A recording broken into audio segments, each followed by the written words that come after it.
We sat down with Corey and Jamie in 2019, and they told us about their vision for One Name.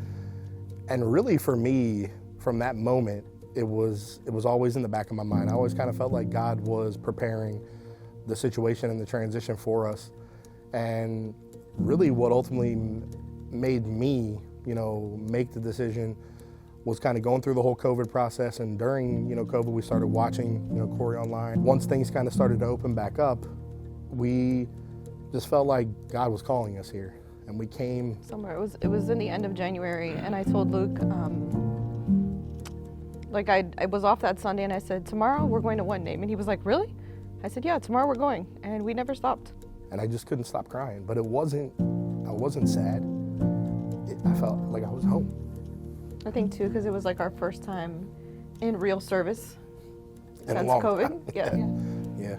Yeah. And then, bringing our kids back to church, because at home they didn't really want to watch it with us. Mm-hmm. So just to see them excited to be in church again, it was really important. Absolutely. I knew that I wanted to be involved beyond just sitting in the service from day one. And I had been talking to Corey about, helping him, whatever way I could.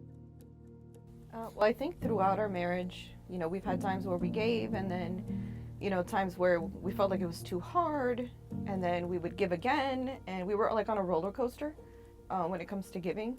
And we went through a tribulation period where I was 6 months without a job, and things got really tight for us. Prayed, and I asked God for a job, and I asked God, to take care of me and to take care of the family throughout that scenario. And I sat down and I thought about what wasn't I doing? What decisions was I making that were preventing blessing from coming? And it dawned on me, that I wasn't being consistent in giving, that I wasn't putting my giving as a priority.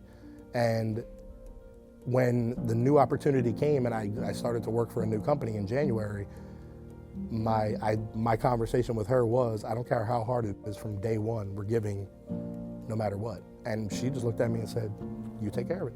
But I think one thing that made us stronger in that time too was, instead of focusing on giving financially, we gave more of our time. Yes. So we couldn't go in and, here's this. But we both got more involved in church. I mean, granted, he was home, so it was easier. Right.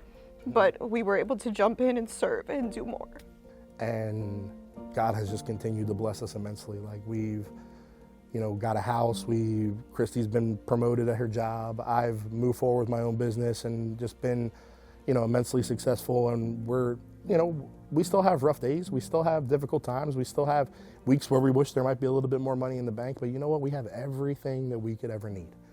And every single time that throughout these scenarios where we've been consistent, God has always provided. It doesn't matter what it is. It doesn't matter. I remember a specific scenario where we gave a specific amount of money for something that might have been like an above and beyond type of giving.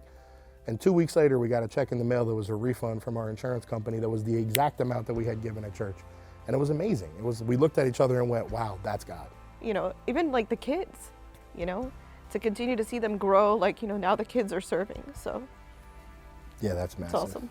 Yeah, I think that's like seeing my kids serve and seeing them continue to serve and be involved like we were, but enjoying it and actually wanting to be more involved and wanting to be a part of it is amazing to me. And I think expounding upon that and seeing how far they go with it and seeing how far they take it is huge. But I can't wait to see us in a building. And not that we're not in a building, but I can't wait to see us in our own place and to see us have a place to call home, that we don't have to tear everything down every day. And I think the growth of the church speaks to that. And I think we're at the point now where we're getting close to where we're going to need some space. And I think that's amazing. You just look around. I see new faces every weekend, and that's awesome. God's good.